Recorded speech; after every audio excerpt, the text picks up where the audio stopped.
What's up, you guys? It's Travis, and today I have a story for you. But before I begin that story, I'm just gonna apologize that I look like a ghost. This is what happens when it's cloudy in Los Angeles because I rely solely on sunlight to film my videos. So when it's cloudy, I turn into a ghost. But can we talk about my outfit right now? I got this shirt from ASOS and I really liked it because it kind of reminds me of something that Angel would have worn from Buffy the Vampire Slayer. Thumbs up if you remember that show. Thumbs up if you loved that show. And then also, along with this outfit, I have my watch that I got from Vincero Watches. Vincero is a luxury watch brand that sells watches for a fraction of the price that you'd pay for them in a store. I got the brown leather band with a black face because I like that it's a little bit casual and also something you can wear dressing up. But I like wearing a watch because it just makes it feel like you're completing your look. It's kind of like why I wear earrings. It just gives you that little extra to kind of make you look like you really tried when you put together your outfit. So if you guys want to check out Vincero watches for yourself, they're offering a 15% discount for the mention in this video. Vincero offers free shipping and a 24-month warranty. So if you guys want to get a Vincero watch for yourself, you can do so at the link in the description section below. So be sure to check them out.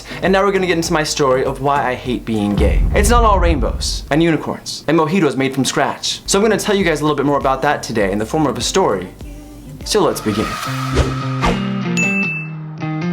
So the story is about this guy that I met named Chris. I met Chris in Los Angeles. He was a very, very nice guy. And the thing I liked about him was that he was a corporate guy. He wasn't an actor, he wasn't a model, he wasn't an aspiring whatever. He had a very, very normal life, which is something you very much appreciate when you live in Los Angeles because everyone here is bad crazy. When Chris and I met, we had very low expectations going into it. We started off as friends for a couple of months before we decided to go on an actual date. When we went on this date, it was amazing. It was the best date I'd had in a very long time, and I felt an immediate connection to him. We got along great, we had so much in common, and everything was absolutely perfect. So that is why I knew I had to kill him. Because I wasn't about to fall in love again. I already did that once, I did it twice, I did it 3 damn times, and it didn't work out. The third time was not the charm. The third time was like, you know what, enough of this love business. I'm gonna go do my own thing. Start a crochet class or some shit. So as I was driving him home and I felt all these good, warm, fuzzy feelings, all these butterflies flying in my stomach, I wanted to get some bug spray and spray it down my mouth to kill those butterflies. And so as we're driving home and I'm watching him talk, all I'm looking at is that door handle, and if I can open that up and kick him out the car, I'm so sorry, it's not you, it's me. I didn't want it, and I knew that I really, really liked this guy. Against my better judgment, I continued to pursue things with this Chris person, and yes, eventually I started developing very, very strong feelings for him. Now everything was perfect for a minute until finally one day he tells me, hey Trav, I didn't want to mention this to screw things up too soon, but I am moving to Miami, Florida in 2 months. And so I said, well, okay, that's fine, I don't care, I still want to pursue things with you. Well, then he told me that distance is his deal breaker and he's not going to do it. Now that still stings talking about that right now because we'd fallen in love at this point. My heart was very invested, so I couldn't quite understand that. He wasn't going to be leaving for another couple of months, and so I guess that conversation was almost to end things, but I was like, no, why would we end things now? Things are going so well. You haven't left yet, so why don't we just make the most of the time we have right now? And when you leave, if you really don't want to do long distance with me, then fine, I will let it go. And he said, that's not negotiable. I'm not changing my mind on that. I'm not doing long distance. And so I said, okay, fine, you made your point, Sister Mary Clarence. So the next couple of months are f***ing amazing. It's some of the best couple of months of my life with somebody, and I fall deeper and deeper in love with this person, and I think he falls in love with me as well. By the end of the trip, we revisit the conversation of whether or not we're going to pursue things any further. He says he's sticking to his guns and he's not going to do long distance. The moment he gets to Miami, I get a phone call of him crying, being very sad that we're not together anymore. He's telling me he still misses me. He's telling me he still feels all the same things about me. So I just say, okay, well great, maybe you changed your mind, so let's try this out. And he's like, nope, can't do it, not doing long distance with your ass. And I'm like, okay, cool, then I guess we'll be friends then. But then he didn't want to act like friends, and so we'd still flirt. And then we'd go back and forth deciding whether or not we'd be friends or boyfriends or pursue things or not, and it started getting messier and messier and messier, and my heart started getting more and more hurt because the really great time that we had together was now tainted by this weird in-between state of things where he couldn't make up his mind whether or not he wanted to be with me. Now I recognize fully that I should have just walked away from it at that time, and I tried to walk away, but he said, you told me you loved me, you can't walk away from me at this time. And I said, but that's what makes sense. If you have something intense with somebody and you need to move on, you kind of have to have a little bit of separation. And let me know what you guys think about this, because he thought I was crazy for trying to walk away at that time because I told him I loved him and I wanted to build something with him, a friendship even, if that's all we had. But but you need a little separation to do that. He didn't think that was the case, so comment below, let me know how you guys would have responded in that situation as well. I didn't know what to do, but I was in love, and I thought that he was going to come back around, so I kept seeing it through for the next couple of months, although he said to me, we're friends. As far as we're concerned, we're friends. So cut to a few months later, this is still going on. I'm completely closed off to everyone else, and we keep doing this back and forth thing the whole entire time. But one day,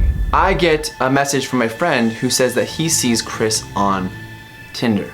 But instead of freaking out about that, because I didn't want to have any sort of negative confrontation because he said we were friends, I just decided to call him and ask him about that. So I call him and I tell him exactly what happened, and I say, hey, I see that you have a Tinder profile and I just want to talk about that and see, I don't know, if you're dating someone, because I feel a little bit insecure and I feel jealous and I don't feel any judgment towards you, but I'm not dating anyone because I wasn't. The last 4 months of that, I wasn't dating anybody. Anyone that asked me on a date, I would say the same response. Listen, you seem like a really great guy, but currently I'm in a weird situation with somebody else. I don't have a boyfriend, but it's kind of in a limbo state. So out of respect for you, out of respect for him, and for myself, I can't bring anyone new into this equation right now. Long story short, Chris tells me that the Tinder profile is real, and not only is it real, but he's gone on several dates with someone else that he seems to really like a lot. Yeah, that's dumb. I don't respond negatively. I don't respond like, oh, how dare you do this, because technically we were friends and I guess I was still holding out. But that right there told me that he was moving on. And so I told him that I wasn't dating anybody else, and he says, well then do what you need to do to move on because I'm doing what I need to do to move on. That was another thing about the situation. He started being so cold to me. The warm, sweet Chris that I knew when we first met started fading away, and he started being cold and not super nice and not super supportive. And a lot of my friends around me were like, why are you dealing with this still? But I knew that he was just trying to push me away. And so I started getting really sad and hurt. I was hurt the whole time this was happening because I just wanted to be with him. I wanted him to give us a chance. And he wouldn't do it. I forgot to mention to you guys that apart from this little incident that happened, Chris was supposed to be coming back to Los Angeles the next week, and we were supposed to go on a trip together to Big Bear. We were supposed to go on this trip together to reconnect. As far as the reconnecting goes, there wasn't really much expectations on my part. I wanted to get things back to a normal place where we felt comfortable with each other. If we were just gonna be friends, then I wanted us to be best friends, and I was gonna work my hardest to transition into that state. And so with Chris telling me that he was already dating somebody else, I still decided to go on this trip with him. And a lot of people thought I was crazy for it, but I just wanted some sort of closure on that last chapter for us and hopefully build something new, a strong friendship together, so I wanted to see it through. So in that conversation, Chris told me to move on, and so I said, okay, I guess I will try to do that my best, and we were still planning to go on this trip together. 5 days later, I get a DM on Instagram from someone named Preston. Preston is in a band. He's a very handsome, nice, wholesome looking guy, very talented, and just seems like an all-around nice person. He invites me to come to his show without knowing anything about me. I immediately want to say no, but I talked to my friend Roderick about this, and Roderick was like, no, Travis, you're not gonna say no to this person. Go out and do something new for yourself. And I was like, I don't feel like dating right now. He's like, it's not about dating, it's about doing something new to detach from Chris so you can start a new life for yourself and move on. So I go to his show that afternoon. I'm so nervous. I'm going by myself, and I go meet him and the band, and they're all so nice. They're such great people, and I was so happy to meet them. After the show was over with, we went to dinner together, and I guess somehow it transitioned into a date. One thing led to the next. He invites me back to his place to watch a movie, and I stayed the night. I ended up liking him a lot, and he was very refreshing because he was so nice. He was so into me, and he cared so much about my life, and that felt really good because in the past 4 months with Chris wasn't even really asking about my life. There wasn't really anything he was giving to me at all. This guy Preston made me feel like the most special person in the room. We didn't have sex that night. The next morning, we didn't actually have sex, but we did more than just kiss. We'll just leave it at that, okay? Good Christian channel. After we hook up, however, Mr. Preston reveals to me that he's really sad that he met me right now, and I ask him why, and he says it's because he's leaving LA the following week.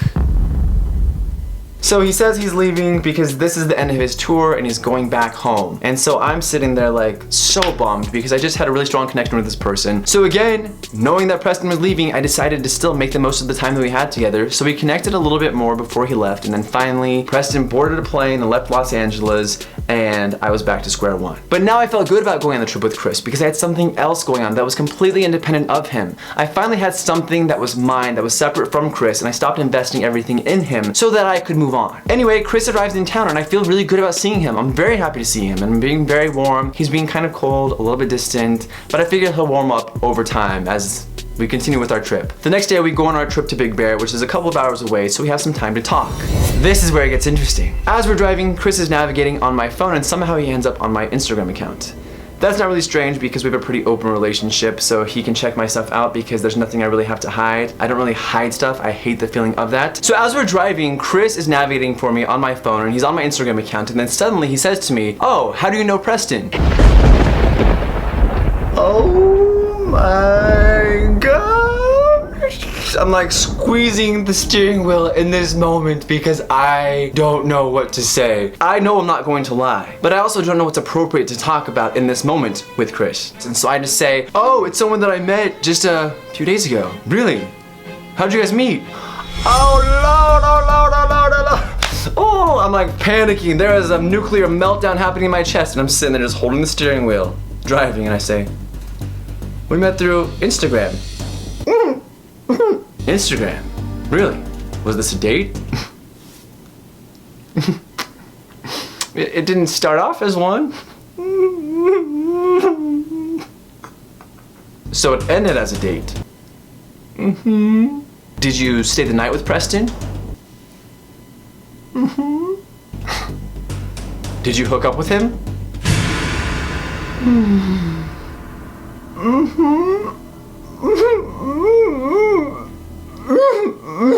Once I revealed to Chris that I did in fact hook up with Preston, he looks over to me and then he puts down my phone. He looks over to me and goes, "Travis, Preston is the person that I'm dating."